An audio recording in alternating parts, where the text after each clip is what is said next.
بسم اللہ الرحمن الرحیم الحمد للہ رب العالمین والعاقبۃ للمتقین والصلاة والسلام علی سید المرسلین سیدنا محمد خاتم النبیین وعلی آلہ الطیبین وصحبہ الطاہرین وعلینا معہم اجمعین اما بعد اعوذ باللہ من الشیطان الرجیم بسم اللہ الرحمن الرحیم فلما رأوه عارضا مستقبل أوديتهم قالوا هذا عارض ممطرنا بل هو ما استعجلتم به ريح فيها عذاب أليم وقال الله تبارك وتعالى وهو الذي ينزل الغيث من بعد ما قنطوا وينشر رحمته صدق الله العظيم.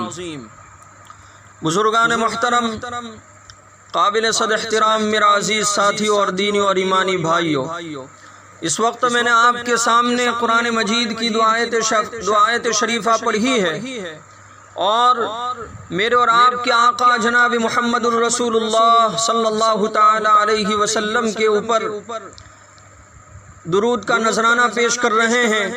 اللہم صل علی محمد النبی الامی وعلی آلہ وسلم تسلیما. اللہ تعالیٰ سے دعا کرتے ہیں کہ اللہ تعالیٰ میری زبان سے صحیح اور سچی اور پکی بات کہلوائے، اور اللہ ہم تمام کو سب سے پہلے اس کے اوپر عمل کرنے کی توفیق ارزانی بھی نصیب فرمائے، اور پھر بعد میں دوسروں تک پہنچانے کی توفیق بھی عطا فرمائے. عزیز بھائیوں، آج کل یہ جو ہمارا ملک ہے، ملک بھارت، تو ملک بھارت میں بارش کا موسم چل رہا ہے. ان دنوں میں خوب بارش ہو رہی ہے، موسلادھار بارش ہو رہی ہے، اور کہیں کہیں ہوا کی تیزی بھی ہے، آندھی اور طوفان بھی چل رہا ہے. تو ہمارے ملک میں ایک بارش کا موسم چل رہا ہے، اور خاص طور پر صوبہ کرناٹک، اسی طریقے سے صوبہ مہاراشٹر اور بھی بہت سے علاقوں میں خوب موسلادھار بارش ہو رہی ہے. اور موسلادھار بارش ہونے کی وجہ سے بہت سے علاقے سیلاب کی زد میں بھی آ چکے ہیں، اور بہت سے علاقوں میں سیلاب بھی آیا ہوا ہے، جس سیلاب کی وجہ سے انسان خصوصی طور پر پریشان حال ہے، اور انسان بے چین اور مضطرب ہے. تو مناسب سمجھتا ہوں کہ ایسے موقع پر اسلام کی کیا تعلیمات ہے، قرآن اور حدیث ہمیں ایسے موقع پر کیا سبق سکھاتا ہے، اس کے بارے میں دو تین باتیں عرض کرنا ہے. اللہ تعالیٰ سے دعا کرتے ہیں کہ اللہ تعالیٰ میری زبان سے صحیح بات کہلوائے، اور اللہ ہم سب کو صحیح سمجھنے کی بھی توفیق عطا فرمائے. عزیز بھائیوں، اسلام نے جہاں پر ہر جگہ اپنے ماننے والوں کی رہنمائی کی ہے اور راستہ بتایا ہے، ہر موقع کے اوپر، بلکہ قدم قدم کے اوپر یوں کہیے اسلام ہماری رہنمائی کرتا ہے اور راستہ دکھاتا ہے. اللہ نے ہمیں بہت پیارا مذہب عطا فرمایا ہے. وہیں پر بارش کے حوالے سے بھی بہت ساری تعلیمات اسلام نے ہمیں دی ہے. آج ہم بارش کے متعلق کچھ باتیں عرض کرنے کے لیے حاضر ہوئے ہیں. انشاءاللہ ہماری گفتگو دو تین نکات پر مشتمل ہوگی. سب سے پہلا نقطہ اور سب سے پہلی بات تو یہ کہ بارش جہاں نعمت ہے وہیں عذاب بھی ہے. دوسرا نقطہ چند آداب ہے جو بارش سے پہلے اور بارش کے بیچ میں اور بارش کے بعد اپنانے چاہیے انسان کو. اور تیسرا نقطہ بارش سے متعلق کہ بارش کے بارے میں ایک مسلمان کا کیا عقیدہ ہونا چاہیے. عزیز بھائیوں، بارش نعمت بھی ہے اور عذاب بھی ہے. بارش جہاں نعمت ہے وہیں عذاب بھی ہے۔ بارش نعمت اس طور پر ہے کہ اگر بارش نہ ہو اور مسلسل دھوپ ہی دھوپ رہے تو اس کا نقصان یہ ہوگا کہ غلہ اور پھلوں کی پیدائش بند ہو جائے گی، سبزیاں، ساگ اور ترکاریاں سوکھ جائے گی، کھیتیاں بنجر ہو جائے گی اور زندگی اجیرن بن جائے گی اور ایک مشکل کا سامنا کرنا پڑے گا۔ اس لیے جب ایک طویل وقفے کے بعد بارش ہوتی ہے اور لمبے زمانے کے بعد جب بارش ہوتی ہے تو انسانی طبیعت شادہ اور فرحاں اور حشاش اور بشاش ہو جاتی ہے اور انسان خوش ہو جاتا ہے۔ اسی بات کو اللہ نے قرآن میں فرمایا، وَهُوَ الَّذِي يُنَزِّلُ الْغَيْثَ مِن بَعْدِ مَا قَنَطُوا وَيَنشُرُ رَحْمَتَهُ، اور وہ وہی ذات ہے جو لوگوں کے نا امید ہو جانے کے بعد بارش برساتا ہے۔ يُنَزِّلُ الْغَيْثَ مِن بَعْدِ مَا قَنَطُوا، جو لوگوں کے نا امید ہونے کے بعد بارش برساتا ہے۔ وَيَنشُرُ رَحْمَتَهُ، اور اپنی رحمت پھیلا دیتا ہے۔ گویا اس اعتبار سے بارش ایک بہت بڑی نعمت سمجھ میں آئی، لیکن جہاں بارش نعمت ہے وہی بارش عذاب بھی بن سکتا ہے۔ اس لیے کبھی انسان کے برے اعمال کی وجہ سے بارش روک بھی لی جاتی ہے۔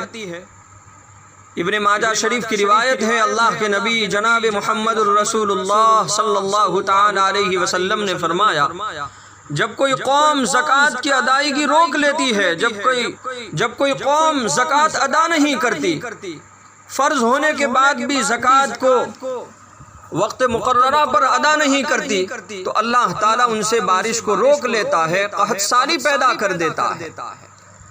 اور کبھی اللہ تعالیٰ مسلسل بارش برسا کر بارش کو بھی عذاب بنا دیتا ہے، کبھی تو بارش کو روک لیتا ہے، کبھی مسلسل موسلادھار بارش ہوتی ہے اور یہی بارش رحمت کے بجائے زحمت کی چیز بن جاتی ہے اور عذاب کی شکل اختیار کر لیتی ہے۔ صحیح مسلم شریف میں امام مسلم رحمت اللہ علیہ نے ایک روایت نقل فرمائی ہے، اللہ کے نبی جناب محمد الرسول اللہ صلی اللہ تعالی علیہ وسلم نے ارشاد فرمایا، قحط سالی یہ نہیں ہے کہ بارش نہ ہو، بلکہ قحط سالی یہ بھی ہے کہ بارش ہو اور موسلادھار بارش ہو۔ قحط سالی کے بارے میں نبی فرماتے ہیں کہ صرف قحط سالی کا یہ مطلب نہیں کہ بارش نہ ہو، بلکہ کبھی قحط سالی یہ بھی ہوتی ہے کہ بارش ہوتی ہے اور خوب ہوتی ہے، موسلادھار ہوتی ہے اور زمین کچھ بھی نہ اگا پائے، یہ بھی تو قحط سالی ہے۔ اللہ کے نبی جناب محمد الرسول اللہ صلی اللہ تعالی علیہ وسلم فرماتے ہیں کہ موسلادھار بارش ہونے کی وجہ سے کبھی زمین سے کچھ بھی نہیں اگ پاتا۔ جی ہاں، اگر بارش مسلسل ہوتی رہے اور تھمنے کا نام نہ لے اور رکنے کا نام نہ لے تو کیا ہوگا؟ زمین پر سیلاب آ جائے گا، کھیتیاں برباد ہو جائے گی، آمد و رفت کا سلسلہ کٹ جائے گا، آنا جانا مشکل ہو جائے گا، کاروبار ٹھپ پڑ جائیں گے۔ تو بارش کا بے سود ہونا قیامت کی علامت بھی ہے۔ علماء کرام نے لکھا، جب بارش ہو لیکن بغیر فائدے کی ہو، یہ بھی قیامت کی علامت ہے۔ میرے اور آپ کے آقا جناب محمد الرسول اللہ صلی اللہ تعالی علیہ وسلم نے ارشاد فرمایا، قیامت اس وقت تک قائم نہیں ہوگی جب تک لوگوں پر عام بارش اور زمین سبزہ نہ اگائے۔ جب تک لوگوں پر عام بارش ہو اور زمین سبزہ نہ اگائے، اس وقت تک قیامت قائم ہو نہیں سکتی۔ اور کبھی اللہ تعالیٰ بارش کے ذریعے قوموں کو عذاب دیتا ہے۔ ایک قوم گزری ہے، قوم نوح، حضرت نوح علیہ السلام کی قوم ہے، جس کا ذکر اللہ تعالیٰ نے خود قرآن کریم میں بھی بیان فرمایا اور ایک مستقل سورہ شریفہ نازل فرمائی سورہ نوح کے نام سے۔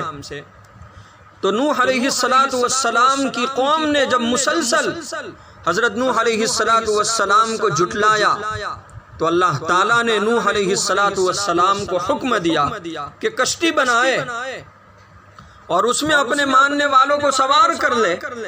پھر اللہ تعالیٰ نے آسمان سے موسلادھار بارش برسائی اور زمین کو پھاڑ کر چشمہ بنا دیا، یہاں تک کہ سب تباہ ہو گئے، ہر جگہ پانی ہی پانی۔ اللہ نے حضرت نوح علیہ السلام کو کشتی بنانے کا حکم دیا، کشتی بنائی اور اپنے ماننے والوں کو کشتی میں سوار کر لیا۔ جو کشتی میں سوار ہو گئے وہ بچ گئے اور اللہ کے عذاب سے ان کی حفاظت ہو گئی۔ اور جنہوں نے حضرت نوح علیہ السلام کو جھٹلایا تھا، اللہ کی طرف سے ہوا ایسا کہ آسمان سے ایسی بارش ہوئی کہ موسلا دھار بارش ہوئی، اور اللہ تعالیٰ نے زمین کو بھی حکم دیا کہ تو پھٹ، اور زمین کے اندر بھی اللہ تعالیٰ نے جو چشمہ بنایا ہے، چشمے سے بھی اللہ تعالیٰ نے پانی نکالا۔ اتنا پانی مسلمانوں کے پوری قوم جو حضرت نوح علیہ السلام کو جھٹلانے والی تھی، سب تباہ ہو گئے، برباد ہو گئے۔ اسی بات کو اللہ تعالیٰ نے قرآن میں فرمایا، فَفَتَحْنَا أَبْوَابَ السَّمَاءِ بِمَاءٍ مُنْهَمِرٍ وَفَجَّرْنَا الْأَرْضَ عُيُونًا فَالْتَقَى الْمَاءُ عَلَى أَمْرٍ قَدْ قُدِرَ۔ اللہ فرما رہے ہیں تب ہم نے موسلادھار بارش سے آسمان کے دروازے کھول دیے۔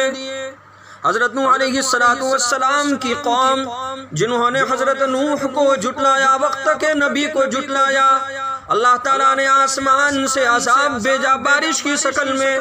اللہ فرما رہے ہیں ہم نے موسلادھار بارش سے آسمان کے دروازے کھول دیے اور زمین کو پھاڑ کر چشموں میں تبدیل کر دیا۔